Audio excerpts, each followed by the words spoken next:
하나님 아버지 감사합니다. 무더운 날씨에도 우리의 마음과 생각을 주장하셔서 예배 가운데 있게 하심을 감사합니다. 하나님, 우리가 이곳에 있는 것은 오직 주의 은혜임을 다시 한번 기억하고 고백하며 하나님 앞에 감사와 찬양과 영광을 돌리는 시간 될 수 있도록 은혜를 더하여 주시옵소서. 하나님, 이 밤에 함께 모여 기도하고 예배하는 하나님의 백성들에게 오늘 하나님이 만나주시고 응답하시는 귀한 일이 일어나기를 간절히 소망합니다. 하나님, 예배 가운데 함께 하시고 기름 부어 주시옵소서. 함께 하실 것을 믿고 간구하며 예수 그리스도 이름으로 기도합니다. 아멘. 하나님 말씀 보도록 하겠습니다. 여호수아 6장 15절부터 21절까지의 말씀입니다. 저와 여러분이 한 절씩 교독하고 마지막 절은 합독하도록 하겠습니다. 교독합니다. 일곱째 날 새벽에 그들이 일찍 일어나서 전과 같은 방식으로 그 성을 7번 도니 그 성을 7번 돌기는 그날뿐이었더라.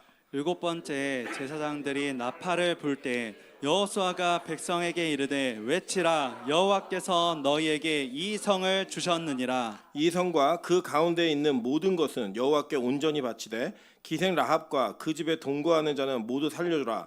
이는 우리가 보낸 사자들을 그가 숨겨주었음이니라. 너희는 온전히 바치고 그 바친 것 중에서 어떤 것이든지 취하여 너희가 이스라엘 진영으로 바치는 것이 되게 하여 고통을 당하게 되지 아니하도록 오직 너희는 그 바친 물건에 손대지 말라. 은금과 동철 기구들은 다 여호와께 구별될 것이니 그것을 여호와의 곳간에 드릴지니라 하니라. 이에 백성은 외치고 제사장들은 나팔을 불매 백성이 나팔 소리를 들을 때 크게 소리질러 외치니 성벽이 무너져 내린지라. 백성이 각기 앞으로 나아가 그 성에 들어가서 그 성을 점령하고 합독합니다. 그 성 안에 있는 모든 것을 온전히 바치되 남녀노소와 소와 양과 나귀를 칼날로 멸하니라. 아멘. 네, 우리 주변에 있는 분들에게 이렇게 한번 인사하도록 하겠습니다. 하나님이 우왕청심을 주셨습니다.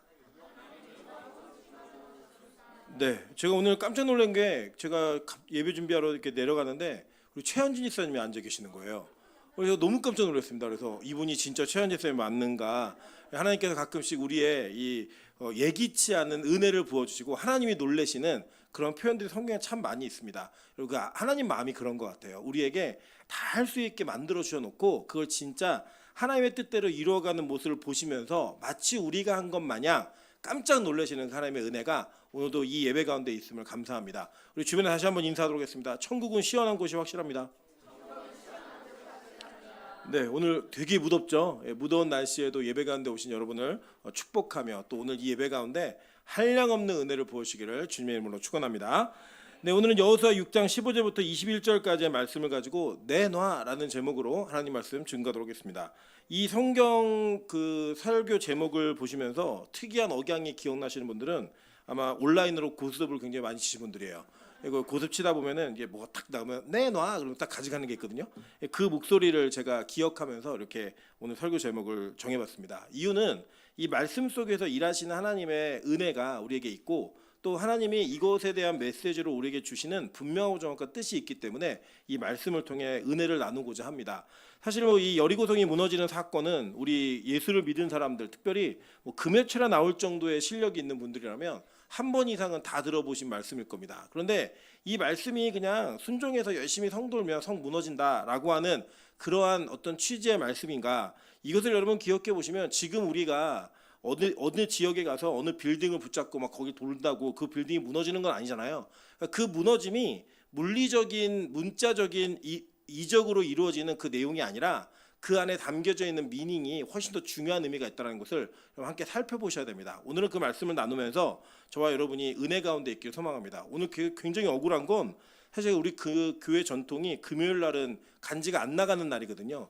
근데 요새 우리 이승재 전사님이 금요일이건 뭐 목요일이건 간지를 계속 만들어 갖고 제가 열심히 뭘 하다가 간지를 다 만들고 나서 오늘은 간지가 필요 없는 날인데 이 생각이 딱 든 거예요. 이 만든 게 왜 이렇게 억울한지 참 우리가 그런 것 같아요. 그래서 오늘 간지를 만든 김에 나눠드렸는데 함께 살피시면서 성경이 왜 우리에게 이해하기 쉬운 그림 언어로 만들어져 있는지 그 내용들 함께 은혜 가운데 누리도록 하겠습니다. 여러분, 이제 성경은 기본적으로 쓰여진 목적이 들으라고 쓴 책입니다. 그 내용은 뭐냐면 들으면서 이해할 수 있는 책이라는 거예요. 이게 굉장히 중요한 의미, 시사하는 의미가 뭐냐면 우리가 어떤 글을 볼 때 글로 쓰여 있는 거는 어려운 내용이 많습니다. 그래서 글로 읽어야지만 이해되는 내용이라면 그 내용은 사실은 전달에 있어서는 굉장히 난해함을 가지고 있는 내용이에요. 근데 듣기만 해도 이해가 되는 게 있죠. 듣기만 해도 이해되는 건 쉬운 거예요, 어려운 거예요? 쉬운 거라는 거예요. 그런데 성경에 쓰여진 시대에 이 내용은 들으라고 쓴 책입니다. 그럼 뭐냐면 듣는 것으로만으로도 충분히 이해할 수 있는 책이었다라는 겁니다. 그럼 도대체 이 책을 왜 들으라고 하셨는지, 그러면 이것을 들으면서 그 들었던 첫 번째 사람들이 깨달았던 게 무엇인지를 함께 나누면 우리가 조금 더 성경의 원래의 뜻과 원래 의미에 가까이 갈 수 있겠죠.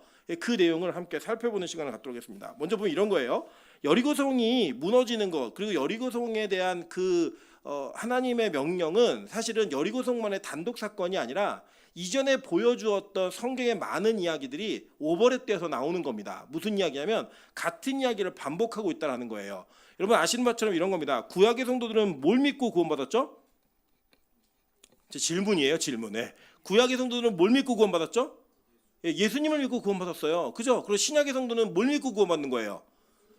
다시 오실 예수를 믿고 구원받는 겁니다. 그러니까 구약의 성도들은 초림하실 예수를 기다리면서 그들의 구원을 간절히 간구했고, 우리 신약의 성도들은 다시 오실 재림하실 예수님을 믿으면서 이 땅의 삶을 살아가는 거예요. 그것처럼 성경은 구약과 신약의 동일한 언어를 통하여 동일한 믿음의 대상과 동일한 믿음의 방법을 통해 우리를 구원하기로 작정하셨다는 거예요. 그러면 우리가 아는 바처럼 하나님께서 여리고성을 무너뜨리는 방식과 그 방향은 우리에게 많은 것들을 시사합니다. 한번 볼게요. 창세기 3장 22절부터 24절입니다.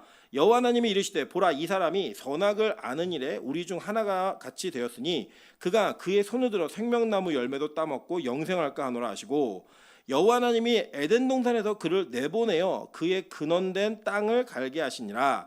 이같이 하나님이 그 사람을 쫓아내시고 에덴 동산 동쪽의 그룹들과 두루 도는 불칼을 두어 생명나무 길을 지키게 하시니라라고 얘기했어요. 자, 제가 이제 간지에 그림 하나를 넣어드렸죠. 그림 한번 보실까요? 첫 번째 그림을 보시면 이 그림에 이 그림 언어가 보여주고 있는 의미가 있어요. 맨 위에 걸 보실게요. 맨 위에 거를. 맨 위에 그림을 보시면, 그쵸? 잘리면 안 되는데 조금만 옆으로, 좋습니다. 자, 맨 위에 보시면 이게 선악과예요. 그냥 이렇게 생겼다고 합시다. 그냥 뭐 본 건 아무도 없으니까 본 사람은. 이 선악과가 있는데 이 선악과, 이거 선악과 아니에요. 죄송해요. 이 선악과 옆에 있는 생명나무 열매예요. 이게 생명나무인데 이 생명나무를 본 사람은 없어요. 근데 이 생명나무가 의미하고 있었던 이미지가 있다라는 거예요. 보시면 타락한 인간이 하나님으로부터 그 생명나무 열매를 따먹을 거 쫓겨난 거예요. 그러니까 죄를 지었기 때문에 쫓겨난 게 아니라 죄된 상태에서 영원히 살까 봐 쫓아내신 거예요. 그래서 이 쫓겨난 자들은 사실 은혜를 입은 겁니다. 여러분 잘 보세요. 죄된 상태에서 영원히 사는 게 뭐예요? 지옥이에요. 그러니까 죄된 상태에서 죄가 해결되지 않은 상태에서 영원히 사는 삶은 지옥이라고 성경 우리에게 얘기하고 있는 겁니다. 그러니까 이 지옥의 삶을 살게 하지 않기 위해서 하나님을 내어 쫓으셨는데 그 쫓겨난 방향이 어느 쪽이에요? 동쪽으로 쫓겨났다는 거예요. 그리고 동쪽으로 쫓겨난 사람들이 다시 이 생명나무 열매를 오려면 어떻게 와야 되는 거예요? 서쪽으로, 동에서 서쪽으로 와야지만 그 생명나무 열매를 대면할 수 있는 겁니다. 그런데 이 동쪽에서 서쪽으로 오는 길에 하나님께서 두 가지의 가까이 할 수 없는 장애물과 같은 장치를 설정하셨는데, 하나는 뭐였어요? 불칼, 불붙은 칼이에요. 그리고 또 하나는 뭐였어요? 그룹들, 케루빔이라고 하는 이 천사를 하나님께서 두셨다라고 이야기를 합니다. 자, 그러면 이렇게 불칼과 또 이 그룹들을 두신 그 하나님의 이 구도가 죄를 지은 인간이 그 타락으로부터 회복할 때 반드시 거쳐야만 되는 그런 과정임을 성경은 설명하는 거예요. 자, 그런데 그 두 번째 밑에 그림을 보시면 이 밑에 그림이 뭐냐면요, 이 성막 안에서 예배하는 자들, 즉 죄가 있는 자들이 죄의 문제를 해결할 때 어떠한 방식으로 해결하는가예요. 자, 이 성막의 구도를 보시면, 지금 성막의 구도 밑에 그림을 보시면 저 문이 열려 있는 부분이 있죠. 그거 말고요. 위로 아까처럼 하세요. 두 번째, 세 번째. 좋습니다. 이거 보시면, 자, 저 왼쪽 부분에, 오른쪽 부분이지, 여러분 보시기에, 그죠? 맞나요? 오른쪽. 오른쪽 부분에, 자, 뭐가 있어요? 문, 입구가 있죠. 이쪽이 무슨 쪽이에요? 방향이 동쪽이에요. 그럼 반대 방향은 뭐겠어요? 서쪽이겠죠. 그러면 동쪽의 입구를 통해서 죄를 지은 자가 들어오면 제일 처음 만나는 게 뭐였어요? 번제단을 만나는 거예요. 자, 이 번제단에서 하는 일이 뭐냐면 칼로 짐승을 죽이고, 그죠? 그 죽인 짐승을 각을 떠서 뭐 하는 거예요? 불로 태우죠. 칼과 불이 이 번제단에서 사용됐다라는 겁니다. 그리고 그 번제단을 지나서 쭉 지나가면 물두멍이 나오죠. 그 물두멍을 지나면 그 안에 이 성소 안에는 뭐가 있었어요? 성소와 지성소가 있죠. 성소 안에는 세 가지의 기구가 있었죠. 뭐예요? 떡상, 등잔, 분향단, 이 세 가지가 있었잖아요. 이 아는데 말씀 안 하시는 거죠? 예, 이제 제가 복수하도록 하겠습니다. 예, 그 이 성소에서 지성소로 들어가려면 지성소와 성소를 가로막고 있었던 커튼이 하나 있었죠. 휘장이 있었는데 그 휘장에는 뭐가 새겨져 있었어요? 천사들이 새겨져 있었단 말이에요. 그러니까 지금 이 그림이 에덴 동산에서 쫓겨난 자가 에덴 동산으로 다시 들어갈 때에 반드시 거쳐야만 되는 과정을 그대로 이미지화시키고 있다는 거예요. 여러분 오늘 여호수아서를 읽으셨는데 이 여호수아서에서도 동일한 그림이 나옵니다. 한번 볼까요? 자, 맨 밑에 그림 보여주세요. 맨 밑에 그림. 자, 보시면 이스라엘 백성들이 40년 동안의 광야 생활을 끝내고 그들이 길갈이라는 곳에 도착해서 제일 처음 한 일이 뭐였습니까? 할례를 받았어요. 할례. 이 할례를 받을 때 썼던 칼이 있었단 말이에요. 근데 그 칼을 성경은 뭐라고 설명하냐면 부싯돌 칼이라고 이야기합니다. 그럼 부싯돌이 뭔지 아시죠? 이렇게 팍 하면 불 튀기는 거 있잖아요. 그냥 고대 라이터라고 생각하시면 돼요. 이 라이터 같은 이게 불을 내는 돌로다가 뭘 만들라는 거예요? 칼을 만들어서 할례 의식을 행했다는 거예요. 그러니까 이게 뭐랑 똑같아요? 번제를 드릴 때나 제사를 드릴 때에 짐승을 죽이고 불로 태우는 것과 동일한 그림을 이야기하고 있죠. 그러니까 그렇게 할례 받은 자들이 여기에서 가나안 땅에 들어가기 전에 그 성의 입구에서 누굴 만나요? 여호와의 군대 장관을 만난다라는 거예요. 천사를 만나서 그 천사가 야 너 신벗어라고 얘기하는 게 있잖아요. 여기 거룩한 땅이야 라고 말하면서 모세가 경험했던 것을 여호수아가 동일하게 경험하는 일들이 벌어집니다. 이미지로 보여주고 있는 거예요. 그러니까 뭐냐면 성경은 우리가 하나님의 백성으로서 죄 문제가 해결되어지고 영원한 생명나무 열매를 따먹을 때에 어떠한 과정을 거쳐야 되는지를 설명해주고 있는데 이 설명하는 과정 속에 아주 재밌는 표현이 있더라는 거예요. 자, 어떤 표현이냐면 아까 우리 읽은 창세기 3장 22절 한번 볼게요.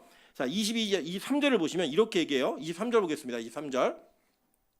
여호와 하나님이 에덴 동산에서 그를 어떻게 했대요? 내보내요 라고 얘기해요. 그죠? 자, 근데 이 내보내다라는 히브리어가 샬라흐라는 히브리어인데 이 히브리어 단어가 의미하는 게 뭐냐면 이게 파송하다, 어떤 사명을 주어서 보내다 이런 뜻이에요. 그러니까 예를 들어서 제가 얘기하는 거죠. 명수집사 가서 물 좀 한 잔 떠와 라고 얘기하면 이 내보낼 때 예배드리지 말라고 쫓아내는 거예요? 그게 아니라 어떤 특정한 사명을 주고 그 사명을 통해서 나가가지고 그걸 감당하고 와라고 하는 어떤 명령의 관계 속에 있는 사명에 관련된 부분으로 이 샬라라는 단어를 쓰는 거예요. 자, 그리고 난 다음에 뭐라고 그 다음 절에 얘기하냐면 자 보세요. 이같이 하나님이 그 사람을 어떻게 했어요? 쫓아내시고, 그죠? 이 쫓아내시고라는 히브리어는 가라쉬라는 단어인데 이게 진짜 심판적 의미가 있는 거예요. 너는 심판받아서 너 쫓겨나가는 거야. 그리고 성경을 보시면 여러분 두 가지 한글을 잘 읽으셔야 되는데 쫓아가다라는 게 있고요. 쫓아가다라는 단어가 달라요. 이 쫓아가다는 뭐냐면 내가 예수님을 쫓아갑니다라고 얘기하는 건 내가 예수님을 따라갑니다 이거예요. 그리고 예수님을 쫓아갑니다라고 얘기하면 뭐냐면 마귀를 쫓을 때 쫓는 단어 쓴 거예요. 예수님을 쫓아가다 그럼 뭐예요?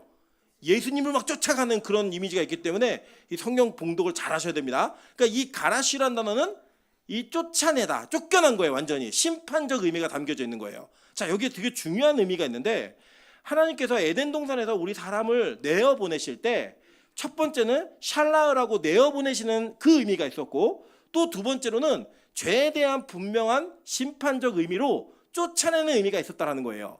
이 두 가지 의미가 다 있다라는 걸 여러분 기억하셔야 됩니다. 그러니까 이런 거예요. 우리가 에덴 동산에서 쫓겨날 때에는 단지 심판적으로만 쫓겨난 게 아니라 거기에 뭐가 있었어요? 부여되어진 사명이 있었고 그리고 이 사명만 있는 것이 아니라 동시에 뭐가 있는 거예요? 심판을 받아 쫓겨난 개념이 있는 거예요. 그러니까 이 두 가지의 개념이 쫓겨간 자들에게 분명한 의미를 가지고 다가온다는 겁니다. 왜냐하면요. 자, 여기 보시면 제가 설명을 안 드렸는데 이 23절에 보시면 그의 근원된 땅을 갈게 하시니라 라고 나오죠. 이 갈게 하다라는 단어가 아바드란 단어예요. 이 아바드란 단어는 무슨 단어냐면 예배하다라는 단어입니다. 섬기다, 봉사하다. 그러니까 우리에게 뭔가 쫓겨남을 통해 내어보내심을 통해 사명을 주는데 그 사명이 뭐예요? 아바드, 예배하다라는 거예요. 그 사명이 있었고 동시에 쫓겨난 자들이 다시 돌아올 곳은 불칼과 구름을 통과해야지만 올 수 있다고 얘기하는 겁니다. 자, 볼게요. 이게 신약에서는 그대로 똑같이 쓰였어요. 같은 의미로. 요한복음 3장 17절입니다. 하나님이 그 아들을 세상에 보내신 것은, 이 헬라어가 아포스텔로라는 단어인데 이게 샬라어랑 똑같은 단어예요. 번역할 때 매칭되는 단어입니다. 그러니까 하나님이 그 아들을 세상에 보내신 것, 이게 무슨 의미라는 거예요? 사명을 부여해서 보내셨다라는 거예요. 그죠? 자, 세상을 심판하려 하심이 아니요, 그로 말미암아 세상이 뭘 받게 하시라는 거예요? 구원을 받게 하시려고 보내셨다라는 거예요. 그러니까 예수님이 이 땅에 오셨을 때는 그 보좌에서 쫓겨난 것이 아니라 하나님의 내어 보내심을 통하여 우리에게 우리의 죄로부터 구원하시는 은혜를 주시기 위해 하나님의 그 사명을 부여해 주셨다는 겁니다. 이게 우리에게 어떻게 의미가 다가오는 거냐면 마태복음 10장 5절이에요. 예수께서 이 12를 내보내시며, 이게 똑같은 단어예요. 그러니까 예수님이 우리를 세상에 보내실 때 어떻게 보내셨다는 거예요? 사명을 부여해서 보내셨다라는 거예요. 그러니까 우리는 이 땅을 살아가는 게 사실은 여러분 이런 것 같아요. 우리가 이제 요새 우리 권사님들도 아시겠지만 예전에 보험은 80세, 90세 이렇게 보장을 했어요. 근데 요새 몇 세 보험이 나오죠? 예, 무조건 100세 보험이 나오고요. 심지어 120세 보험도 나왔습니다. 이게 뭐냐면 그때까지 살 수 있는 가능성이 높아진 거죠. 여러분, 근데 우리 권사님들 120세까지 살고 싶으세요? 할렐루야. 네, 너무 감사합니다. 제가 우리 교회 원칙을 말씀드렸어요. 우리 권사님들 나중에 이제 90세가 넘으셔가지고 아프시면 낫게 해달라는 기도 안 합니다. 예, 그때 어떻게 기도한다고요? 주님, 천국에 끝까지 잘 갈 수 있게 도와주세요. 이렇게 기도할 거예요. 왜냐하면 성경에서는 나이 든 사람을 살린 적이 없어요. 예, 그러니까 나이 드신 분들은 가셔야 돼요. 근데 가시는데 잘 가시는 게 의미예요. 목적이에요. 그게 무슨 의미냐면, 이게 여러분 우리가 120살, 130살 살 수 있다라고 하면 살고 싶다라는 욕망은 있을 수 있겠지만 실제 그 삶은 그게 사는 건지 죽은 건지 모르는 삶을 산다는 거예요. 그게 무슨 삶이에요? 피곤한 거죠. 행복하지 않고 매일 아픈 거예요. 그냥 아프고 낫지 않고 그냥 삭신이 쑤시고 눈 뜨는 것조차 너무 힘든 그런 삶을 살아가는 게 여러분 천국의 삶일까요? 성경 그렇게 얘기하지 않아요. 우리가 이 땅을 살아가면서 하나님께서 우리를 이 땅에 보내실 때에는 우리의 사명을 감당하는 내용이 있는데, 그 사명 속에서 사는 그 모습 동안은 되게 행복할 수 있지만 여러분 그 사명이 끝난 이후에는 가장 복된 축복이 뭐예요? 빨리 주님의 품에 안기는 그 안식을 누리는 게 제일 큰 행복이라는 거예요. 그리고 여러분 이게 뭐냐면 어떠한 하나님이 우리에게 주시는 가능성 속에서 우리의 나이와 우리의 삶과 우리의 모든 것들이 언제까지 살아야 된다는 목표가 아니라 하나님께서 우리에게 주신 사명대로 사는 게 우리의 목적이 되어야 된다는 거예요. 우리 죄인된 삶 속에서 영원히 사는 것이 목적이 아니라 죄인된 삶 속에서 우리는 어떻게 내보내심을 받았는가, 우리에게 어떤 샬라가 있었는가를 정확하게 파악하는 게 중요한 의미가 있다는 겁니다. 여러분 그것이 오늘 성경이 에덴 동산에 쫓겨난 자들에게 말하고 있는 내용이에요. 자, 그러면서 동시에 자 보세요. 하나님께서 출애굽기에서 백성들에게 이렇게 얘기하셨어요. 그에게 이르기를 이게 이제 뭐냐면 하나님이 모세에게 말씀하셔서 모세가 바로에게 얘기하는 대사예요. 그에게 이르기를 히브리 사람의 하나님 여호와께서 나를 왕에게 보내어 이르시되 내 백성을 보내라 할 때 이게 샬라예요. 자, 근데 그 내용이 뭐냐면 그러면 그들이 광야에서 나를 어떻게 한대요? 섬길 것, 아바드 한다는 거예요. 그러니까 내보낸 자들의 의미, 내보낸 자들의 사명이 기본적으로 뭐예요? 예배하는 게 사명이라는 거예요. 저는요 우리 빛가서군 교회가 은혜가 있는 교회라고 믿는 것 중에 하나 뭐냐면 우리 빛가서군 교회에 오는 목적은 딱 두 가지예요. 하나 뭐냐면 맛있는 저녁을 먹기 위해. 예, 그 저녁에 오늘 또 고기 반찬이 나온다는 거 알고 우리 이사 형제가 진짜 오랜만에 왔어요. 어떻게 알았는지 그렇게 공개하지 않았는데 알고 왔어요. 이 고기 반찬을 먹기 위해 오는 몇몇이 계시고요. 근데 여러분 근데 그 고기 반찬을 먹고 그냥 가는 사람이 있을까요? 없죠. 그 다음에는 뭐 때문에 오는 거예요? 예배를 시원해서. 네, 시원해서. 죄송합니다. 세 가지 부류의 분이 계세요. 오늘 한 분은 시원해서 오셨어요. 네, 집에 너무 더우신지. 이 시원해서 오는 것도 있고 진짜 목적은 뭐냐면 아바드, 예배하기 위해 온다는 거예요. 우리가 죄인으로 이 땅에 살면서 우리는 에덴으로부터 쫓겨난 자들의 후손들이에요. 그 쫓겨난 자들에게 하나님께서 그냥 야, 너 선악과 따먹었지? 그러면 너 쫓겨나갖고 고생 한번 뒤지게 해봐. 이게 아니라 하나님이 우리를 내어보내시면서 너희들 죄된 상태에서 생명나무를 따먹고 영원히 살면 그거 지옥이야. 그냥 너네 나가서 뭐 하라는 거예요? 아바드하며 살라는 거예요. 그래서 기본적인 우리의 사명이 뭐냐면 예배하며 사는 게 우리의 목적이고 우리 인생 존재의 의미라는 겁니다. 자, 그런데 이 예배하며 사는 아바드를 성경은 뭐라고 표현했냐면 땅을 간다라는 표현을 했어요. 이게 되게 중요한 의미예요. 그러니까 노동적 의미가 있는 거예요. 그러니까 저와 여러분이 이 땅을 살아가시면서 여러분은 예배한다라는 걸 단지 교회 안에서 예배하는 것으로 한정 지으시면 안 돼요. 예배한다는 의미는 어디까지 확장되는 거냐면 여러분이 이 땅을 살아가며 맡겨진 사명을 통해 일을 하는 영역까지도 아바드의 영역이라는 거예요. 이게 되게 중요합니다. 우리 그리스도인들이 세상으로부터 비난받고 세상으로부터 조롱받는 몇 가지 이유 중에 한 가지 이유가 뭐냐면 우리는 세상의 일과 하나님의 일을 이원론적으로 구분해버려요. 이거는 세상의 일, 이거는 하나님의 일. 그래 마치 내가 직장에서 일을 하는 것은 세상에서 고생하는 것처럼 우리 생각을 하고 내가 예배드리러 이곳에 오는 것은 마치 승리한 것처럼 이야기해서 자꾸 예배하는 일들을 핑계로 세상에 나에게 주어진 책임과 사명을 도피하는 사람들에게 우리는 예배를 잘 드린다고 얘기하는 실수를 하고 있다는 거예요. 왜냐하면 이 아바드라는 개념은 예배하다, 섬기다라는 의미도 있지만 동시에 노동하다라는 의미가 같이 붙어 있는 거예요. 그러니까 우리가 현장에서 일을 하면서 사역을 감당하는 그 영역이 성경은 무슨 그림 언어로 표현해 준 거냐면 땅이라는 언어로 표현해 준 거라는 거예요. 여러분 이해되세요? 자, 그럼 여러분의 직장 생활이 뭐가 돼야 되는 거예요?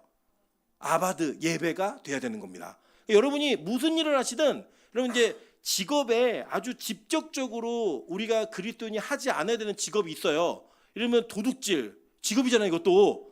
그죠? 이거 우리 할 수 있어요, 없어요? 없죠. 그죠? 술집 운영 할 수 있어요, 없어요?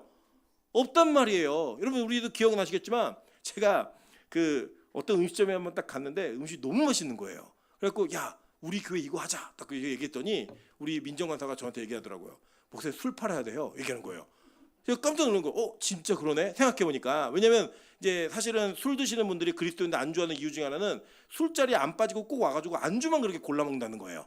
같이 이렇게 나눠 먹어야 되는데, 근데 저는 그렇게 가갖고 조개찜을 열심히 먹으면 너무 맛있어 그러는데 거기는 뭘 해야 되는 거예요? 술을 팔지 않으면 안 되는 곳이라고요. 그거 교회가 할 수 있어요, 없어요? 못해요, 여러분. 그러니까 그리스도인으로서 몇 가지의 직업은 직접적으로 죄를 짓는 직업은 해야 돼요, 안 해야 돼요? 안 해야 된다고요. 뭐 포주 이런 거 하면 안 돼요, 여러분. 그런 거 우리 그리스도인이 할 수 있는 게 아니라는 겁니다. 우리가 할 수 있는 영역은 그것을 제외한 모든 직업의 영역 속에 하나님의 은혜가 있어요, 없어요? 있다고요. 그게 여러분의 땅을 가는 경작지예요. 그 직업의 경작지가 여러분 무슨 행위로 이어져야 되냐? 아바드 행위로 이어져야 된다는 거예요. 여러분 직장 생활 하시면서 이런 빌어먹을 놈의 직장 내가 언제 때려치나, 내가 죽어도 이거 못하겠다, 내가 하나님이 여기 보낸 건 나를 심판하신 거야, 이렇게 얘기하면 된다 안 된다?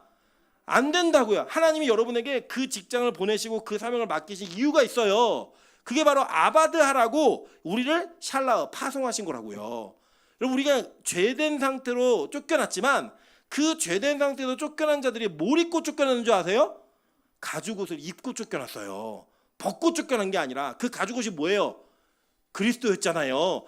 그리스도를 입은 자들이 쫓겨나서 하는 행위가 있는데 내어보내심을 받은 자들에게 샬라가 있었다라고 성경은 말하고 있는 겁니다. 자, 그런데 동시에 우리가 기억해야 될 게 뭐냐면요, 하나님은 우리를 가라시 쫓아내셨어요. 그러니까 우리가 분명히 죄를 지은 상태로 그곳으로부터 분리되어진 존재들이라는 거예요. 이걸 꼭 기억하셔야 되는 게 뭐냐면 성경은 이 동쪽으로의 방향성을 통하여 우리 쫓겨난 자들의 삶이 어떠한 삶이었는지를 설명해 주고 있다는 겁니다. 제가 성경 구조 다 안 찾을 건데 설명만 드릴게요. 에덴 동산에 쫓겨났는데 동쪽으로 쫓겨났어요. 자, 그리고 그 다음 성경이 어디냐면 가인 아시죠? 가인과 아벨. 가인이 아벨을 죽이죠. 그리고 그가 땅에서 유리할 것을 명령받았는데 그가 간 곳이 동쪽이에요. 자, 또 얘기할게요. 바벨탑이 있어요. 이 바벨이라는 지역은 니므롯의 땅이었어요. 근데 이 바벨은 어느 쪽에 있어요? 동쪽에 있다라고 이야기합니다. 자, 우리 지도 한번 볼까요? 지도. 자, 다음 지도. 보여주세요. 네, 이 지도를 보시면 여러분 이 오른쪽 편에 약간 초승달 모양 있죠? 금음달인가 니으니까 금음달 모양 보이세요? 초록 색깔로? 보이세요? 보이세요? 안 보이세요? 보이면 보인다, 안 보이면 안 보인다. 얘기를 하시라고요. 보인다, 안 보인다? 예, 저 초승 그러니까 금음달의 맨 밑에 부분에 보시면 바벨론이라고 쓰는 게 보이시죠? 여기가 바로 바벨탑이 있었던 지역인 거예요. 너무 확대 이렇게 하니까 이상해요. 예. 다초점을 써야 될 것 같고 이상하니까 자 여기 보시면 자 보이시죠? 근데 여기가 누가 있던 곳이냐면 아브라함이 있던 곳이에요. 자 근데 이 아브라함이 하나님의 부르심을 통해 구원을 받죠. 구원받은 자가 온 곳이 어디냐면 가나안 땅이라고요. 그럼 여러분 동서남북 구분되시죠? 위가 어디예요? 위가 북쪽, 아래는 남쪽, 그럼 오른쪽은 동쪽, 왼쪽은 네, 다 맞추시네요. 자, 동서남북을 이해하시면 자, 오른쪽에 바벨론, 동쪽으로부터 가나안은 어느 쪽에 있어요? 서쪽에 있죠. 이 서쪽으로 하나님 부르신 거라고요. 여러분, 이스라엘 백성들이 타락을 경험하니까 하나님 결국 망하게 하시죠. 이 나라를 망하게도 끌려가게 하신 곳이 어디예요? 바벨론이었잖아요. 그러니까 이 타락한 자들이 가는 곳이 서쪽에서 어느 쪽으로 가는 거예요? 동쪽으로 가면서 방향성을 통해서 우리에게 이미지를 보여주고 있는 거예요. 또 한 가지 보여드릴까요? 여러분 롯 아시죠? 롯 아브라함의 조카. 이 롯이 뭘 하냐면 아브라함이 얘기합니다. 야 네가 오른쪽 하면 내가 왼쪽하고 네가 왼쪽 하면 내가 이쪽 할게 라고 얘기할 때 이 소돔과 고모라가 어느 쪽이에요? 어느 쪽이겠어요? 그냥 예측으로 그죠? 네, 바벨론이 아니라 어느 쪽이겠냐고요. 그거는 바벨론 장소고요. 어느 쪽이겠냐고요. 동쪽 그죠? 이 동쪽을 선택하는 게 롯이 선택을 하는 거예요. 그러면 아브라함은요 어느 쪽으로 한 거예요? 서쪽. 이게 방향성을 통해 성경은 분명하게 우리의 구원과 우리의 타락의 문제의 방향성을 얘기해 주더라는 겁니다. 그리고 제일 중요한 게 뭐냐? 아까 봤던 성막 안에서 서쪽과 동쪽이 우리의 구원의 문제를 결정하는 방향성을 우리가 보여주고 있는 거예요. 오늘 이걸 왜 이렇게 길게 얘기하냐면 잘 보세요. 제가 우리 그림 하나 더 지도 보여줄 거예요. 아까 밑에 있던 지도. 자, 이 지도는 그림을 엎어놓은 거예요. 예, 아시죠, 여러분 이거? 자, 여기 위가 무슨 쪽이에요? 위가 동쪽, 아래가 서쪽, 왼쪽이 동은 헷갈리시죠? 자, 이렇게 보세요. 제가 이렇게 있는데 이렇게 한 거라고요. 예, 보이세요? 예. 자, 그러니까 요 가운데 있는 게 사예요. 여기 오른쪽 편에 위에 있는 게 중간에 있는 게 그러니까 동서남북이 어떻게 이해되시면 위가 동쪽, 아래가 서쪽, 위가 왼쪽이 북쪽, 예, 오른쪽이 남쪽. 자, 보이세요? 자, 내비를 쓰세요. 아, 반대라. 아, 그래요. 네, 죄송해요. 여러분 보시기에, 왼쪽.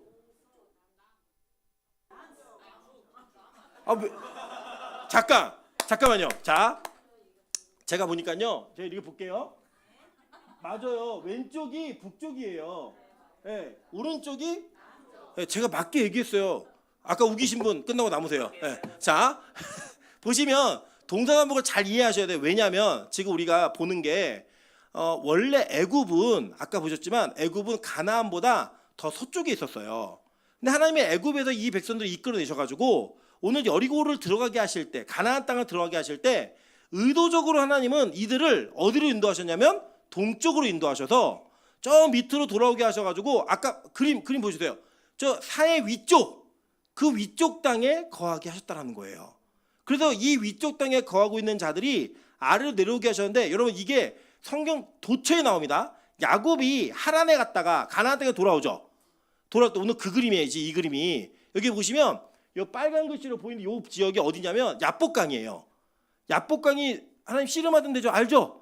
예, 그 야복강을 건너야 가나안 땅에 들어오는 거라고요. 근데 성경은 야곱이 약속의 땅을 이탈했다가 다시 돌아올 때 그때 방향을 동쪽에서 서쪽으로 잡고 있는 거예요. 자, 우리 다음 그림 하나 더 보여줄까요? 다음 그림. 자, 이게 여리고성이에요. 잘 보세요. 자, 여기 보시면 여기 이 그림에 보시면 요 중앙 지역에 빨간 글씨가 굉장히 많죠. 네, 요 건너편에 그러니까 아래쪽에 동쪽에 있는 그 땅이 무슨 땅이라고 이렇게 그려져 있어요? 예, 여기가 바로 여리고예요. 여리고. 여기 보이 여기. 예, 보이세요? 여기가 여리고라고요. 그리고 여리고를 들어올 때 이스라엘 백성이 어떻게 건너 들어오는 거예요?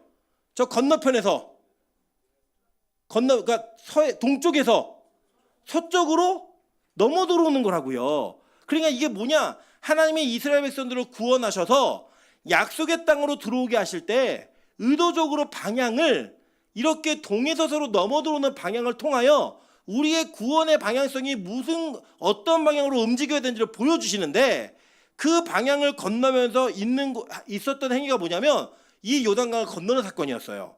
이 요단강 건너 사건이 뭐였어요? 세례였잖아요. 우리의 죽음을 표현하는 그 세례가 일어난 이후에 할례를 받고, 그 할례 받은 백성들이 처음에 만났던 성이 어떤 성이에요? 여리고성을 만나더라는 거예요.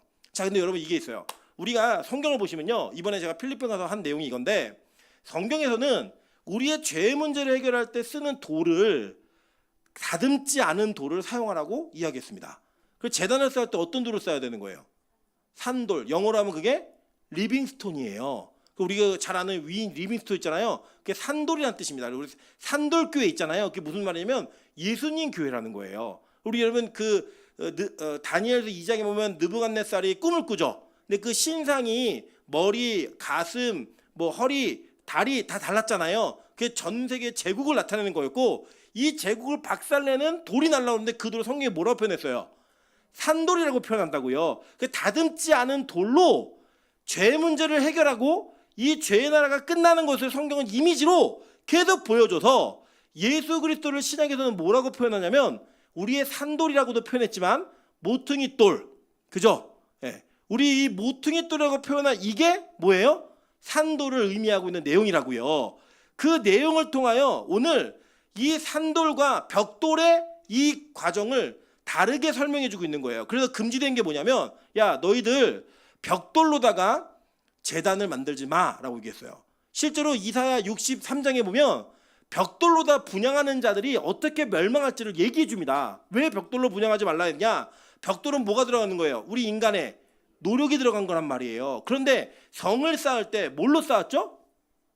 벽돌로 쌓았단 말이에요. 벽돌을 구워서 이름을 새겨가지고 그 돌로 우리의 성을 쌓은 거예요. 그게 가인의 성이었던 에녹성, 그죠? 그리고 11장에 바벨 탑이 성이에요. 사실은 이 성을 쌓았고, 오늘 여리고 성이 굳게 닫혀 있는 겁니다. 이 성이 닫혀 있을 때에 하나님께서 이 성을 무너뜨리는 방식을 오늘 어떻게 설정하셨냐면, 야, 너 6일 동안 하루에 한 바퀴씩 돌아. 그리고 마지막 날 너희들 7바퀴를 돌아. 총 몇 바퀴를 돌아요? 13바퀴를 돌더라는 거예요. 근데 이 마지막 도는 날의 장면을 여러분 오늘 같이 읽으신 거예요.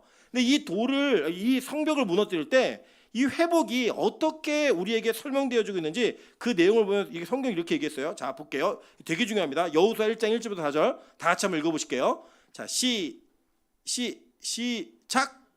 여호와의 종 모세가 죽은 후에 여호와께서 모세의 수종자 눈의 아들 여호수아에게 말씀하여 이르시되, 내 종 모세가 죽었으니 이제 너는 이 모든 백성과 더불어 일어나 이 요단을 건너 내가 그들 곧 이스라엘 자손에게 주는 그 땅으로 가라.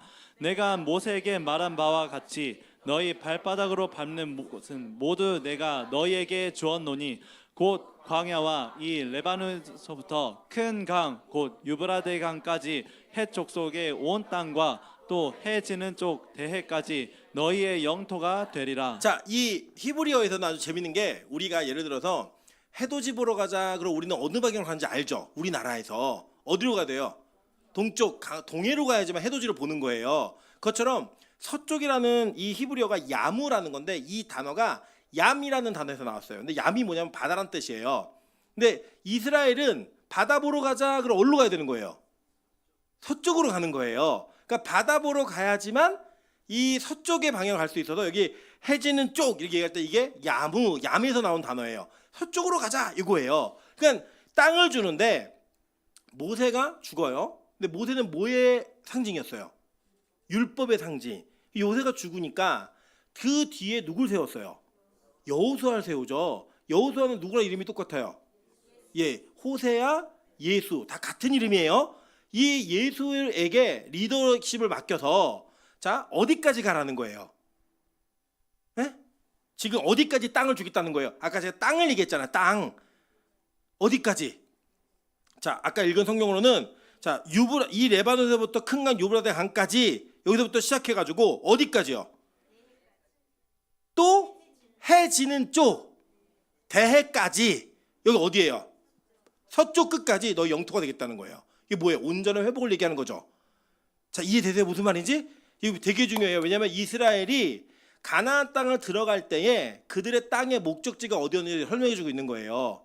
어디까지요? 땅 끝까지. 근데 그게 어디예요? 서쪽이에요. 서쪽 끝까지 가야지 너희가 회복되는 거야. 이걸 얘기했다고요. 그래서 뭘 주냐면 하나님께서 이 성을 무너뜨리는데, 이 성을 무너뜨리는 거는 이스라엘 백성들이 가나안 땅에 들어가는 초입이에요. 초입, 입구라고요. 입구. 그 입구에서 거기를 무너뜨려야지만 어디까지 가는 거예요? 서쪽까지 갈 수 있는 거라고요. 지금 그 장면이 성경의 지리와 성경의 이미지와 모든 것들을 하나님 다 사용하셔서 그들이 듣기만 해도 알 수 있는 거예요. 자, 이해되세요? 자, 우리 예를 들면 이런 거예요. 저기 우리 안양에서 온 사람이나 우리 광주에서 온 사람들은 야, 우리 노원에서 의정부로 가. 그러면 이게 방향성이 잘 개념이 없어요. 근데 우리 노원 사시는 분들은 의정부로 가. 그러면 동서남북 중에 어디로 가는 거예요? 북쪽이. 이걸 모르시면 안 돼요. 예, 여러분 동네 이야기잖아요. 야, 의정부로 가. 그럼 어느 방향이에요? 북쪽으로 가는 거라고요. 하계로 가. 그럼 어디로 가는 거예요? 남쪽. 이거 망설이세요? 상계, 중계, 하계 있잖아요. 예, 이렇게 방향성을 얘기해주는 과정을 통해 성경을 듣기만 해도 이해할 수 있게 만드신 거라고요. 너희들이 어느 방향으로 가야지만 회복이 일어나는지, 그리고 그 회복이 일어나기 전에 어떤 일이 벌어야 되는지를 알려주시고 있는 거예요. 자, 근데 보세요. 자, 이걸 저게 중요합니다. 성경을 보시면요, 여기에 오늘 뭐가 나오냐면 하나님이 이렇게 했어요. 15절에 일곱째 날 새벽에 그들이 일찍 일어나서 전과 같은 방식으로 그 성을 7번 도니 그 성을 7번 돌기는 그날뿐이었더라. 일곱 번째 제사장들이 뭘 불어요? 나팔을 불다라고 얘기해요. 근데 이 나팔이라는 단어가 히브리어로 요벨이라는 단어예요. 이 요벨이라는 단어가 뭐랑 똑같은 뜻이냐면 제가 간지에 넣어드렸는데, 자, 간지에 보시면 보이시죠? 앞에 보셔도 돼요. 앞에. 자, 이게 요벨 히브리어입니다. 요상하게 생겼죠? 네, 요벨이에요. 그래서 이 요벨인데 이게 뭘 뜻하는지 읽어보실게요. 한글만. 시작. 희년, 해방의 해, 양각 나팔, 숫양. 자, 이게 왜 중요한가? 이걸 이제 제가 나눠드리도록 할게요. 오늘 이게 설교의 핵심이에요. 핵심. 자, 다 지금까지 못 알아들으셔도 괜찮아요. 요것만 알아들으시면 오늘 다 건져가시는 거예요. 자, 레위기 25장 8절부터 13절입니다. 자, 너는 7 안식년을 계수할지니 이는 7년에 7번인즉 안식년 7번 동안 곧 49년이라 일곱째 달 열흘날은 속죄일이니 너는 뿔나팔 소리를 내되 전국에서 뿔나팔을 크게 불지며 라고 얘기했어요. 자, 요거 기억나시죠? 왜 기억이 나실까요? 주일날 2부 예배 말씀이에요. 자, 이게 뭐냐면 희년, 즉 대속죄일과 희년이 겹해져 있는데, 자, 희년은 그러니까 대속죄일은 몇 번째 달이었어요? 7째 달, 티시리 달이었죠. 7번째 달 며칠 날? 10일 날 요일이 행해지는 거예요. 그러면 태양력으로는 이게 9월에서 10월 정도 사이예요. 9월 10월 정도 사이인데 요 시기가 되면은 뭐가 이루어지냐면 안식년이 7년마다 한 번씩 있는데 이걸 7번 지내래요. 77에 49. 그리고 그 49년째가 다음 해가 돼서 이 7번째 달이 되면 뭘 불라는 거예요? 쇼파르, 양각나팔을 불어라. 그러면 그때부터가 뭐예요? 희년인 거예요. 희년. 근데 그 희년을 히브리어로 뭐라고 얘기한다고요? 요벨이라고 얘기해요. 근데 오늘 이 여호수아가 가나안 땅에 들어가서 여리고성을 만나서 그 인본주의의 성을 7번 돌고 무너뜨릴 때 제사장들이 뭘 불어요? 요벨을 부는 거예요. 그 요벨을 부르니까 어떤 일이 벌어졌냐? 큰 소리와 함께 이 성이 어떻게 된 거예요? 우르르 무너졌다고요. 이게 뭘 얘기하는 거냐면 희년이 지금 가나안 땅에 선포되는 겁니다. 근데 이 희년이 무슨 의미가 있는 건지 보면 제가 표를 하나 넣어드렸어요. 맨 마지막 부분 보세요. 자, 이거 되게 간단하게 제가 정리해서 표로다가 있을까요, 전사님? 아, 네, 나와요. 자, 안식일은 7일마다 와요, 그죠? 안식년은 7년마다 오고요. 희년은 50년마다 옵니다. 자, 그런데 내용을 보시면 아주 재밌는 내용이 있어요. 내용에 보시면 안식일에는 노동이 중지돼요. 안식일 샤바트, 원래 뭐예요? 예배하는 행위, 아바드로 가라는 거죠. 자, 안식년이 되면 뭐가 금지가 돼요? 그 해에는 농사가 금지가 돼요. 자, 근데 희년에는 뭐가 특이한 게 있어요?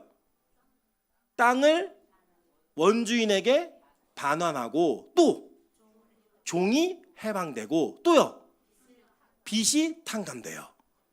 자, 그러니까 이전에는 없었던 일들, 근데 완전한 완성이 이루어지면 이게 추가돼서 선포가 되는 게 뭐다? 희년이다라는 거예요. 근데 제일 중요한 게 뭐냐? 희년은 땅이 어떻게 돼요? 원주인에게 돌아간다는 거예요. 그러니까 이게 지금 우리가 이게 없는 개념이죠, 없는 개념. 자, 이번에 제가 이제 연관된 걸 조금 설명을 드리면, 이번 정부에서 7년 이상 그 신용 불량자가 돼서 계속 돈을 갚았던 사람 중에 5천만 원까지의 금액을 다 탕감해 주기로 했어요. 그리고 이제 막 이것 때문에 여러 가지 찬반 논쟁이 있는데, 이게 처음에 이걸 이재명 대통령이 어디서 시작했냐면 성남시에서 시작을 했어요. 성남시에서 시작을 했는데 이 성남시에서 이거를 뭐라고 했냐면 주빌레 은행이라고 얘기했어요. 이 주빌레 은행이 뭐냐면, 주빌레가 희년을 영어로 하면 주빌레예요. 예, 희년 은행인 거예요. 그러니까 성경적 의미를 따온 거라고요. 그게 뭐냐면 빚을 탕감해 주는 거예요. 근데 이게 뭐 여러 가지 이게 논쟁이 있지만 제가 뭐 간단히 설명을 드리면, 그거를 5천만 원을 다 갚아주는 게 아니라 그 채권을 정부가 싸게 사가지고 그 채권을 휴지조각 만들어준다는 거예요. 7년 동안 신용불량자로 살면서 돈을 열심히 갚으려고 노력했지만 못 갚은 사람들에게만 적용하는 거예요. 이 사람들 지난 파산이에요. 이제 그 파산되는 사람들의 한계를 정해준다는 겁니다. 그래서 이게 어디서 나온 정신이냐면 희년 정신에서 나온 거예요. 근데 그 희년에 이상한 행위를 하나 하는데 무슨 행위를 하냐면 땅을 원래 주인에게 돌려주는 거예요. 예. 자, 하나님이 이스라엘 백성들에게 너희들 가나안 땅 니네 땅이야 라고 얘기를 하셨죠. 누구한테 약속하셨어요 이거를? 아브라함에게. 근데 아브라함이 이 땅을 상속받았어요 못 받았어요? 못 받았잖아요. 아브라함 사기당했다고요 하나님한테. 하나님이 너 눈에 보이는 땅 다 줄게 이랬는데 무슨 땅을 받았냐면 막벨라 굴 외에는 어떤 것도 받지 못했어요. 근데 그 약속이 아브라함 때서 이루어진 게 아니라 이삭으로 내려가고 야곱에게 내려가고 요셉에게 내려가고, 그리고 그것이 계속 내려와서 누구에게까지 내려온 거예요? 에? 누구에게까지 내려온 거예요? 예, 우리에게까지 내려왔잖아요. 근데 오늘 성경에서 누구에게까지 온 거예요 지금? 여호수아와 광야 생활을 끝낸 이스라엘 백성들에게까지 내려온 거예요. 예. 그런데 이게 몇 대 만에 이루어지냐면 4대 만에 이루어진 일이에요. 왜 여기에 보면은 이 가나안 땅에서 애굽에서 출애굽을 하고 가나안 땅에 들어올 때에 누가 가장 앞장서서 들어왔어요? 요셉의 유골이 가장 앞장서서 들어왔어요. 요셉이 몇 대예요? 아브라함 이후로 아브라함, 이삭, 야곱, 요셉 4대 만에 돌아오잖아요. 이 4대 만에 돌아오면서 하나님이 아브라함에게 약속하셨던 땅에 대한 약속을 지금 성취해 주시는데, 자, 희년에는 뭘 분다고요? 요배를 분다고요. 나팔을. 그 나팔을 불면서 야 희년이야 이거 선포하는 거예요. 오늘 희년이야 라고 선포하니까 원래 땅 주인이 돌아오니까 가나안 땅을 차지하고 있었던 너희들 다 나와. 이제 여기가 누구 땅이다? 내 땅이다예요. 그럼 이 땅에 들어가서 뭐 하는 거예요? 에? 아바드 하는 거잖아요. 여러분 만나가 왜 그쳤죠? 볶은 곡식을 먹는 순간부터 만나가 그쳤다고요. 그러니까 아바드의 행위를 통해 얻은 그 은혜가 오기 시작하니까 하늘로부터 내려오는 기적과 이적이 멈춘 거예요. 이제는 뭐가 기적이에요? 땅의 주인에게 땅이 돌아간 게 기적이라고요. 오늘 성경은 하나님께서 이 여리고성이 무너진과 동시에 이 땅의 원래 소유주였던 가나안 땅의 원래 주인이었던 이스라엘 백성들, 즉 아브라함의 자손들에게 이 땅을 허락하신 거예요. 그럼 우리도 누구의 자손이에요? 아브라함의 자손이잖아요. 근데 이 아브라함의 자손들에게 오늘 하나님이 희년을 선포하시는 거예요. 이게 무슨 희년이냐? 여러분이 하나님께로부터 부여받은 여러분의 사명지가 있다고요. 야, 너 나가서 땅을 가라 라고 얘기한 사명지가 있어요. 내가 이 땅을 살아가면서 여러분 우리는 그리스도인으로서 여러분이 가지고 있는 삶의 영역 속에 여러분이 갈아야 되는 땅의 영역이 있다고요. 그게 먹고 살려고 우리가 하는 게 아니라 하나님이 주신 사명을 이루어내기 위해 우리가 뭘 한 거예요? 샬라흐를 받은 거라고요. 비록 우리가 가라시로 쫓겨났지만 샬라흐가 되어서 샬라흐의 은혜를 입은 자들이 이 땅에서 땅의 가름을 하는 거예요. 그게 뭐예요? 여러분의 직장과 직업, 사명이라고요. 오늘요 여러분 이 밤에 나에게 아직 내 사명이 뭔지 모르겠다 미친 듯이 기도하세요. 하나님, 내가 이번 특세의 은혜를 통해서 내 사명이 뭔지를 좀 발견하고 싶습니다. 이미 여러분 사명이 뭔지 아시는 분들은요, 하나님, 내가 이제는 이 땅에서 피곤하게 일하는 자가 아니라 하나님을 아바드하는 자가 되겠습니다. 이걸 결단하시라는 거예요. 왜냐하면 여러분 출애굽을 할 때 하나님이요 이스라엘 백성들을 출애굽을 시켰는데 그 출애굽의 과정 속에 아주 재밌는 표현이 뭐가 나오냐면요, 하나님께서 그 출애굽의 가운데 쫓겨난 어떤 쫓겨남이 있었는지 한번 볼게요. 우리 6번 한번 다시 보실까요? 자, 출애굽기 12장 39절부터 42절이에요. 그들이 애굽으로부터 가지고 나온 발교되지 못한 반죽으로 무교병을 구웠으니 이는 그들이 애굽에서 뭐 했어요?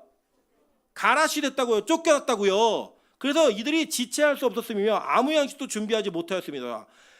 이스라엘 자손이 애굽에서 거주한 지 340년이라 340년이 끝나는 그날에 여호와의 군대가 다 애굽 땅에서 나왔은즉 이 밤은 그들을 애굽 땅에서 인도해 내심으로 말미암아 여호와 앞에서 지킬 것이니 이는 무슨 밤이다? 여호와의 밤이라. 이게 뭐예요? 이번 특세 주제잖아요. 이게 여호와의 밤이라는 거예요. 그게 뭐예요? 너희들 애굽으로부터 가라시야. 너네 애굽에서 잘 먹고 잘 살고 싶었지? 아니라고. 가라시 돼야 돼. 뭐예요? 완전 분리예요. 분리. 심판으로 인해서 다시는 갈 수 없는 땅이 된 거예요. 그 땅을 나온 자들에게 하나님이 여호와의 밤이라는 그 어두움을 출발로 뭐 하시는 거예요? 가라시를 하시는 건데, 자 보세요. 밤이라고 하는 이 단어가, 자 보세요. 해가 지는 쪽이 어느 쪽이에요? 서쪽이잖아요. 그 서쪽의 은혜를 시작하는 거예요. 우리가 밤이 있으면, 야, 밤이 깊으면 이제 곧 새벽이 온다, 이 기대감이 있잖아요. 그것처럼 하나님이 애굽에서 가라시 된 자들에게 가나안 땅으로 들어가서 그 땅을 아바다하게 만드시는 그 출발을 시작하신 거라고요. 저는 이번 특세가 여러분이 이 세상에서 가라시 되는 은혜가 있길 소망합니다. 하나님, 내가 세상에서 잘 먹고 잘 살고 많이 벌고 많은 것을 소유하고 싶었던 게 내 꿈이었는데 하나님 거기서부터 너 가라시야. 너 쫓겨난 거야. 그리고 우리를 어디로 인도하는지 아세요? 가나안 땅으로 보내시는 거예요. 그래서 이 가나안 땅에 우리를 밀어 넣으시면서 야, 너희들 거기 가서 뭐 하는 줄 아바드해. 예배하라고 하나님을. 그 예배가 임할 때 우리에게 뭐가 임하는 거예요? 약속의 땅으로부터의 구원이 우리에게 적용되는 거라고요. 여러분, 여러분의 직업과 직장, 여러분이 살고 있는 이 삶의 모든 영역, 가정생활까지도요, 다 여러분 예배 행위입니다. 단지 이곳에 오는 것이 예배가 아니라 여러분의 이 예배의 삶이 여러분의 가정과 직장과 직업으로 다 이어져야 된다고요. 나는 뭐 해야 되지? 나는 하나님 앞에서 뭐 어떻게 살아야지? 그걸 여지껏 모르신다고요? 그럼 여러분, 이게 얼마나 큰 문제인지 아세요? 우리는요, 자기의 자녀들이나 우리의 가족이 진로를 정하지 못해 안타깝게 헤매는 걸요, 여러분 되게 큰 문제라고 생각해요. 근데요, 신앙의 영적 방황은 그렇게 큰 문제로 생각하지 않아요. 여러분, 직장을 달라고 기도하는 것처럼 여러분, 여러분의 영적 사명지를 위해서 기도해 본 적이 있으세요? 이게 연결된 적이 없잖아요. 하나님, 직장은요 그냥 돈 많이 벌고 내가 직업을 가졌을 때 좀 뽀대나고 남들에게 얘기할 수 있을 만한 직업이 있으면 됩니다. 이게 어쩌면 우리의 기도 제목이고 그곳에 대해 아바드는 한 번도 생각한 적이 없다고요. 그래서 항상 분리하는 거예요. 여기는 일하는 곳, 예배드리는 곳은 교회. 그게 아니라 여러분은 어디에 있든지 무엇을 하든지 그곳이 여러분의 사명지예요. 여러분, 거기서 뭘 하셨냐면 아바드를 하셔야 된다고요. 땅을 가는 게 예배하는 섬김의 행위였다고요. 그게 이어질 때 진짜 그리스도인의 사명이 성취가 되는 거고 우리의 구원이 시작되는 거라고요. 성경으로 그걸 얘기해 주는 거예요. 저는 이번 특세가 여러분에게 여러분이 맡은 사명과 여러분이 해야 될 일들을 하지 않는 여러분의 방종과 핑계가 되는 그런 시간이 되지 않길 소망합니다. 여러분, 우리가 방학을 하고 성경 공부를 중단하고 모임을 중단하고 특세에 집중하는 그 집중은 여러분에게 이제 좀 쉬세요. 더우니까 좀 덜 해도 됩니다. 이걸 얘기해 주는 게 아니에요. 여러분, 이 시간을 통해 내가 진짜 받은 사명과 은혜가 무엇인지를 깨달으라는 거예요. 제가 누군가는 이렇게 얘기했어요. 이번 특세가 이 결혼이 맞는지 안 맞는지를 결정하는 은혜의 통로가 될 거다. 여러분, 그걸 놓고 미친 듯이 기도하세요. 여러분, 여러분의 직업이 바뀌지 않더라도 하나님, 내가 이 직장에서 하나님의 소명을 발견하지 못하고 있다면 여기는 내가 아바드하는 곳이 아닙니다. 하나님, 여기서 예배할 수 있는 은혜가 좀 있게 도와주십시오. 여러분, 남편과의, 아내와의, 자녀들과의 관계성 속에서 하나님, 내가 이곳에서 우리 가정에서 예배하고 있지 못합니다 라고 얘기한다면 여러분, 거기는 여러분의 사명지로서 여러분에게 부여된 곳이 아닌 거예요. 이게 얼마나 불행한 일이에요. 여러분의 가정과 직장과 교회와 심지어 여러분의 모든 관계 속에 일어나는 모든 일들이 하나님을 예배하는 곳으로 연결되는 것이 없다면 여러분 얼마나 이게 괴로운 삶이에요. 그래서 결국엔 아무것도 하지 못하고 나 교회만 있을래. 그건 아니라고요. 여러분 저는요. 그리고 우리 민전사님 그리고 우리 이승재 전사님 그리고 우리 민정관 사님 하프니까 우리가 교회 안에서 아무것도 하지 않고 교회를 하는 이유는요. 하나님이요. 전적으로 몇 사람을 그렇게 부르신 거예요. 교회 풀타임 사역자로 일하라고. 그래서 여러분은 하나님께서 풀타임으로 부르신 게 아니라 파트타임으로 부르셨어요. 그래서 여러분 뭐 하는 거예요? 이 파트타임은 여기서 예배를 하는데 나머지 타임은 어디서 예배하는 거예요? 여러분 직장에서 예배하는 거예요. 그래서 일주일 동안 하나님 오늘도 지치고 힘들고 이게 아니라 하나님 일주일 동안 내가 예배 잘 드리고 왔습니다. 여러분 우리 교회가 왜 매일 예배를 드려요? 그 매일 예배 현장에서 여러분의 그 삶의 현장이 예배의 현장으로 이어지기를 소망하는 거예요. 그래서 그 현장에 이어지면 여러분에게 희년이 선포되는데 그 희년의 선포는 여러분의 땅을 되찾는 일이 벌어진다는 거예요. 원래 여긴 내 땅이었지. 오늘 우리 교회가 이번에 필리핀에 가가지고요. 음악이라고 하는 도구를 통해 선교를 했어요. 선교를 했는데 제가 저희 아내가 준비한 강의에 되게 은혜를 많이 받았는 게 뭐냐면 이거예요. 사람이 호흡을 할 수 없으면 소리를 못 낸다는 거예요. 진짜 해보니까 안 되더라고요. 이게 호흡하지 않고 소리가 안 나요. 호흡을 뱉을 때 소리가 나는 거잖아요. 아, 뱉잖아요. 제가 아까 그 김동률 흉내를 냈다가 저희 아내가 딱일 맞았습니다. 네가 너 따위가 감히 딱일 맞는데 이 호흡이 잘 되는 사람은 소리가 잘 나는 거예요. 근데 이 호흡이요. 성경에 보니까 이게 루아흐 영이 부어진 거예요. 이게 부어진 자들에게 생명이 되어서 그들이 사는 자가 되었잖아요. 그러니까 생명이 부어진 모든 자들은 다 뭐 하는 거예요? 호흡이 있는 자마다 여호와를 찬양한다. 그리고 그 찬양의 은혜가 살아있어도 호흡하는 모든 자들의 사명으로 이어지니까 그 필리핀의 분위기가 어땠냐면 야 교회에서 무슨 케이팝을 가르쳐 이렇게 됐단 말이에요. 근데 애들은 너무 좋아해요. 목사님들이 아 이거 안 되는데 항의가 계속 들어오는 거예요. 근데 이 케이팝이라고 하는 영역이 하나님께서 주신 우리의 아바드의 도구일 뿐이다. 이게 이어지니까요. 너무나 자유로움이 생기는 거예요. 자유함이 생기는 거예요. 여러분 저는 우리 빛가서공교회가 이 자유함의 희년의 자유함의 은혜를 누리기를 소망합니다. 이 자유함이 누려지려면 여러분 처음으로 뭘 하셔야 되냐면 땅을 반환받으셔야 돼요. 여러분 사명으로 부여받은 땅이 있잖아요. 하나님께 기도하면서 하나님 이 영역은 나의 영역이고 이 땅은 내 땅입니다 라고 약속받은 땅들이 있다고요. 그 땅의 주도권을 혹시 가나안에게 뺏기고 있지 않으세요? 그렇다면 여러분 반드시 그곳을 돌려받으셔야 돼요. 그게 뭐냐? 구원의 나팔인 희년의 은혜가 있어야 되는 거예요. 아까 우리가 찬양 가운데 우리 찬양곡 선곡에 갔잖아요. 어떻게 이렇게 맞는 찬양을 해왔을까? 저한테 물어봤어요. 본문이 뭔지. 그걸 알고 해온 거예요. 근데 그 찬양 가운데 뭐가 있었냐면 하나님의 나팔 소리 천지진동할 때에 이 찬양이 있었다고요. 그죠? 이 나팔이 뭐예요? 이 요벨이에요. 희년이 선포되는 거예요. 그 희년이 선포되면 우리에게 뭐가 오는 거예요? 자유가 오는 거라고요. 그 자유를 예수 그리스도가 이 땅에서 선포하셨어요. 그게 바로 누가복음 4장 18절부터 21절입니다. 자, 읽고 마칠게요. 자, 주의 성령이 내게 임하셨으니 이는 가난한 자에게 복음을 전하게 하시려고 내게 기름을 부으시고 나를 보내사 포로된 자에게 자유를. 이 자유가 이 헬라어로는 아페시스라는 단어인데 이게 바로 희년이에요. 자, 눈먼 자에게는 다시 보게 함을 전파하며 눌린 자를 자유롭게 하고 주의 은혜의 해를 전파하게 하려 하심이라. 은혜의 해가 뭐예요? 희년이라고요. 땅 돌려받는 날이에요. 땅 돌려받는 날. 이 나팔 소리가 뭘 얘기하는 거냐면 뿌 하는 나팔 소리와 함께 야 이제 땅 돌려줘 이거라고요. 그러니까 저는 이번 특세가 여러분 땅을 돌려받는 은혜가 있기를 소망합니다. 이번 특세를 통해 내 사명의 땅을 돌려받아서 하나님 이 땅은 내 땅입니다. 그 내 땅에 대한 소유권을 주장할 수 있는 은혜가 있기를 소망합니다.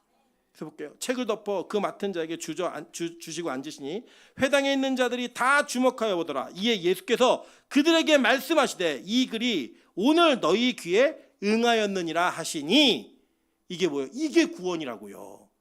이게 구원이라고요. 여러분 예수 그리스도가 이 땅에 우리에게 뭘 주시러 오신 거예요? 희년을 주시러 오신 거예요. 야 원래 너희 땅 다 돌려줄게. 그 땅이 무슨 땅이에요? 새 하늘과 새 땅. 그 땅의 소유자가 누구예요? 우리라고요 원래. 근데 우리가 그 땅을 누리지 못하고 살잖아요. 다 뺏기고 살았잖아요. 근데 이제 그 땅을 되찾아오는 날인 거예요. 그게 바로 희년이라고요. 저는 개인적으로 이번 특세가 우리 빛가서 공교회 희년이 되길 소망합니다. 하나님 다 돌려받는 은혜가 있게 도와주십시오. 내 땅의 소유권이 나에게 돌아오는 은혜가 있게 도와주십시오. 여러분 그게 저와 여러분이 이 땅에 여러분 우리 이 땅에 땅 문서 그렇게 갖고 싶어 하시잖아요.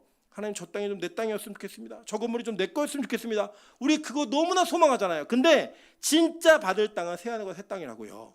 그 새하늘과 새 땅의 소유권을 여러분 받으시는 그 날의 희년 그걸 누리셔야 되는 거예요. 오늘 설교 제목이 뭐예요? 내놔. 네. 저 옆 사람께 인사하겠습니다. 내놔. 네, 그게 뭐예요? 네, 뭘 내놓으라는 거예요, 여러분? 천국의 기쁨, 그 소유권, 그걸 여러분 갖고 오셔야 되는 거예요. 세상에서 돈 좀 벌고, 뭐 집 좀 생기고, 뭐 여러분 좋은 일 있고, 뭐 승진하고 이런 걸로 여러분 이 희년을 누리지 마시고요. 내가 이번 특세를 통해 진짜 하나님 살아계신 걸 느꼈어. 내가 이번 특세를 통해 진짜 내 사명지가 내가 어디서 일하는 것이 하나님 뜻이 맞는 것이 내가 그 경험했어. 내가 일의 자리가 바뀐 것이 아니라 이 사명지에 대한 은혜가 바뀌어서 내가 이곳에서 하나님의 일을 하고 있어. 이걸 통해 여러분 하나님의 나라의 소유권을 찾아오시라는 거예요. 저는 이번 특세 때 이 일이 우리 교회 가운데 꼭 이루어지길 소망합니다. 저는 개인적으로 우리 빛가소금 교회가 하나님의 말씀의 주도권을 가지고 있는 교회가 되길 소망합니다. 시대가 악하고 시대가 너무나 연약해져 가지고요.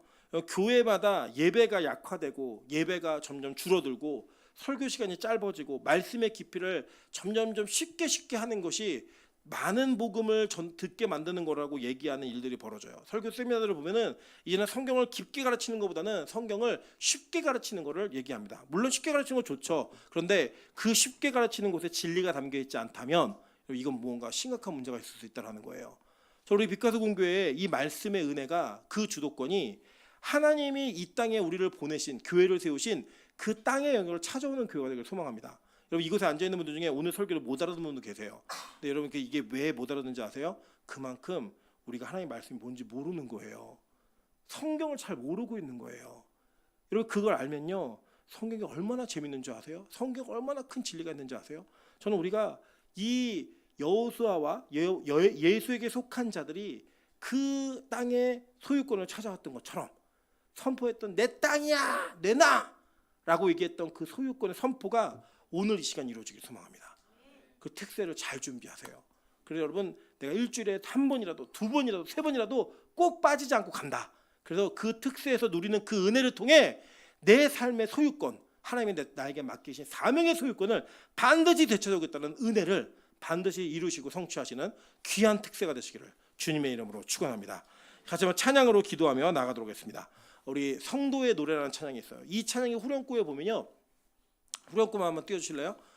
우리는 무명하나 유명한 자여 죽음의 위기에서도 참 생명 가졌고 근심하나 기뻐하며 가난하나 다른 일을 부욕해 하는 자로다. 이게 예수님이 이 땅에 오셔서 하신 일이거든요. 그게 바로 희년의 선포였다고요. 하나님 이 자유를 누릴 수 있게 도와주시고 이 은혜를 선포할 수 있는 우리 빛가서 공교가 될 수 있게 도와주시고 우리 성도 각 사람이 자기의 삶 속에서 작은 예수가 되어서 그 예수의 은혜를 전달할 수 있는 통로가 될 수 있게 도와달라고 우리 찬양으로 기도하며 나가도록 하겠습니다.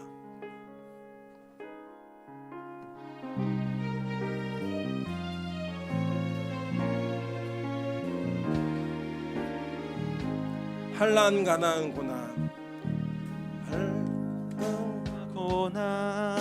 수고로움 속에도 성도는 그 믿음을 지켰네. 주를 섬기는 일에 자신을 다 드리며 진리의 말씀과 성령으로 그 길을 걸었네. 그리스도 안에서 새롭게 하시고 그리스도로 인하여 자유케 되었네.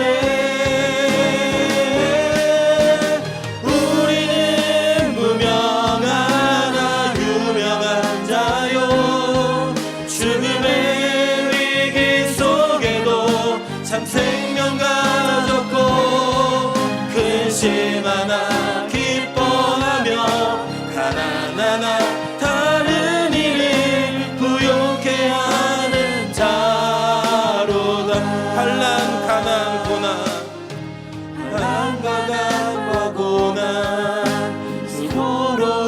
속에도 성도는 그 믿음을 지켰네.